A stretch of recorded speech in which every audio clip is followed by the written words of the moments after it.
Welcome to CEO Money. I'm Michael Yorba. Thanks for joining with us. I have Sharon Pearson, life coach and author of the Coaching Institute.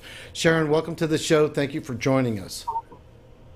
Thank you, me. It's such a pleasure to be here. Yeah. Let's see. Sharon, can you hear me? I can. Yes, I'm here. Oh, I have no audio. Oh, no. No, I got it. I'll just patch it up here. All right, Sharon, welcome to the show. Thanks for being here. Thank you for having me, Michael. It's a pleasure. All right, give us some background on you, and then I want to get into The Ultimate You, the book you wrote.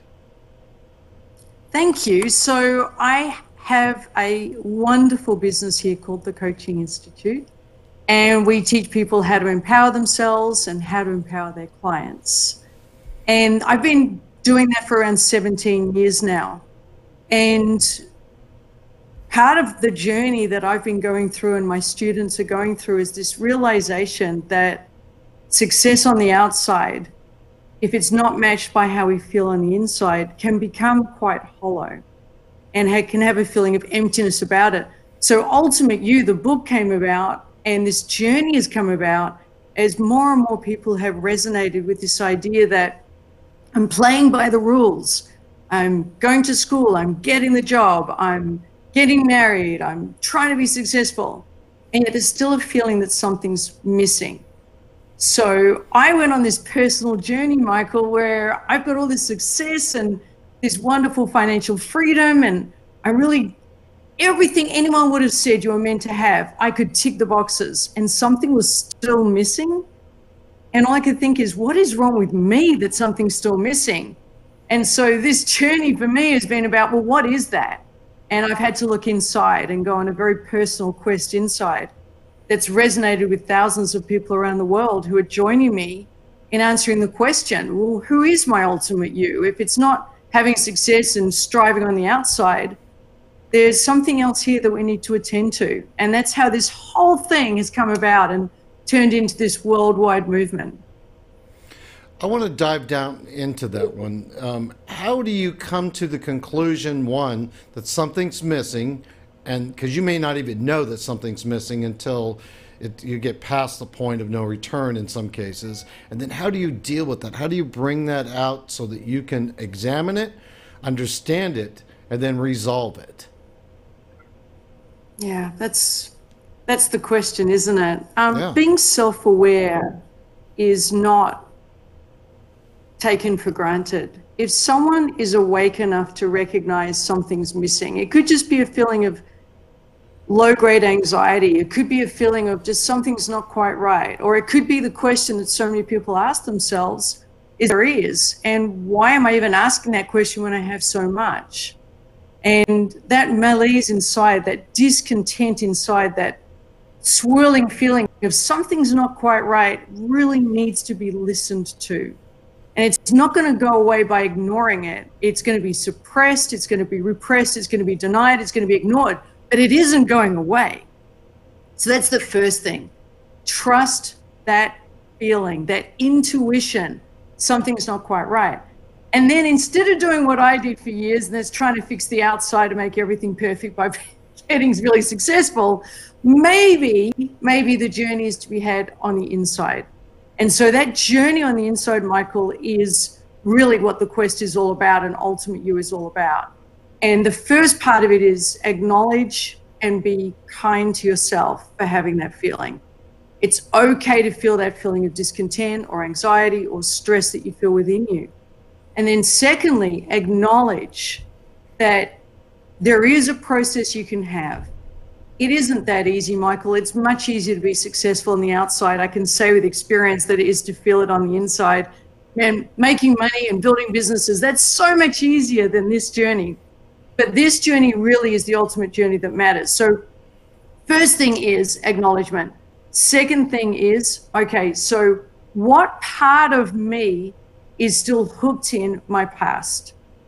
And I call it the tribal cycle, Michael, where we're hooked in playing out the patterns we learned from our tribe, from our family of origin, or whoever had the most influence and impact on us. And acknowledging and recognizing, if we feel that discontent, we are playing out patterns from our past. And we're hooked into our past, and it's running the show, we're not. And I call that unconscious living. So getting conscious is waking up to how the tribe has still got us in, they're still holding us, and we're still doing the stuff that was never going to work for an adult. Tell me a little bit more about the the self-care techniques and the rituals, because it's one thing for you to say this is how it's done, but there's a process that you go through to make sure that this intuition that you have about becoming more self-aware so you can deal with it actually comes to the surface. Does that make sense, that question? Yeah. I'll have a go, and if I'm on the right track, let me know or correct. So it can come to the surface in conflict with others. It can come to the surface with relating to people in a way that is denying emotional intimacy. So one of the easiest ways of knowing I need to have some sense of reckoning with myself is, are you denying emotional intimacy with yourself and with others? That's the easiest calling card. That is your ultimate you saying, hey, this is working. This is not the relationship with myself I'm capable of having. There is so much more to me. There is more to our relationship. So have a look at your relationships, how you're relating with others. Is there a level of emotional intimacy? Is there a level of vulnerability? Do you have relationships in your life where you can be fully and truthfully you without judgment in a way that is accepted, embraced, and loved and respected? Can you give that gift to others? It's the gift of reciprocity. And if you see the gaps in that, tears in that fabric, that is the biggest indicator, I believe, Michael, that we're not being our truest, most authentic selves. And then it's about, well, how do you become emotionally intimate? How do you embrace emotionality? And the first piece of it is the easiest question in the world. What's your relationship like with all your emotions? And most people were raised to have, they're allowed to have happiness, they're allowed to be cheerful, they're allowed to be successful. For some children, we were raised, we had to be rebellious to get rewarded. Most children were denied anger, sadness, and disappointment. That's a generalization, but most often. And just ask yourself, what relationship do you have with your emotions? And where there's blind spots, where there's emotions you struggle to go to, where there's emotions you don't embrace and value equally with all other emotions, that's your tenderest spot. That's the spot where the journey is going to begin. And so what we do is we go through a process of learning to language the emotion. So the basic emotions are anger, sadness, fear, closeness, disappointment. There's just some, and shame. They're the basic emotions. And ask yourself, what emotion comes up for you when certain circumstances stress you? What emotions do you deny? And it's about learning how to have an appropriate connection and relationship with every emotion. That's the beginning. Because if you don't emote healthily and functionally with all of them equally, like they're all your children, they're the blind spots you're bringing to your relationships. So I was raised to deny anger. I was in relationships and not able to express my boundaries in a healthy way. So I felt like I was a bit of a doormat. I didn't feel listened to in my relationships. I felt constantly I was being taken advantage of. And I thought that's just the way it was. Then I learned to build my relationship with expressing my limits. That's not okay. And my relationships changed because the people in my life were people who enjoyed and loved being around someone who had a healthy relationship with all of their emotions. And so my relationships began to improve. So first step, get self-aware. Second step, acknowledge the humanity of you. Third step, build a relationship of language with all emotions. Step 4, acknowledge emotions are denied. And step 5, learn to embrace and have an equal relationship with every single emotion you have. That journey cannot be underestimated. It's been the more important journey I've had than it has been building something on the outside. So me building my businesses has been great, but me building this relationship with my emotions has been phenomenal. And the feedback we're getting from around the world is it's really resonating that there is a journey to be had that was invisible until now. You're talking about getting feedback from around the world, which leads me to the question. You have a coaching institute that's global. Tell us about that. Thank you. Yeah, we love what we do. We're so fortunate. I began the Coaching Institute with the vision of creating a place where people could bring their inner freak and they could bring all of them with all their flaws and their shames and their desires and hopes and dreams, and it would have a safe place to land. And so 16 years ago now, we created the Coaching Institute. Our message is now in 81 countries around the world. We've impacted directly and indirectly in excess of 1 million people. What we do is, I believe, we create a community where people can safely explore all of these themes in a way that is supported, validated, normalized, and guided. And it's a phenomenal experience, Michael, to be in a room of a couple hundred people or a few hundred people or people from all around the world joining us and just being able to say, I feel closer here than I do with some of my family. I feel closer to the community we have here at the Coaching Institute than I do with my close family. Because here with people in the Coaching Institute, I can be myself without judgment. I can express myself in a way that is received.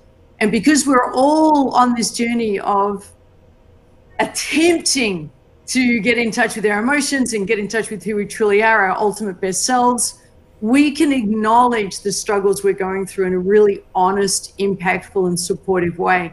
I know when I'm in the normal world and I'm with people who don't know about this, I'm not sharing vulnerable moments. I'm suppressing aspects of me. The guardian is in control, the mask that makes me look my best and puts my best self forward, and the aspects of me that I believe they would like or approve of.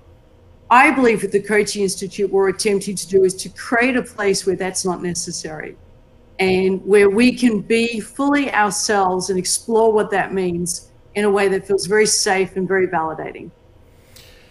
In closing, what advice would you have for aspiring writers? I mean, you've been a 6-time best-selling author, so you've got to have some nugget that you can deliver to people who want to follow in your footsteps. I never aimed to be a best-selling author. For me, it's a very personal journey, Michael.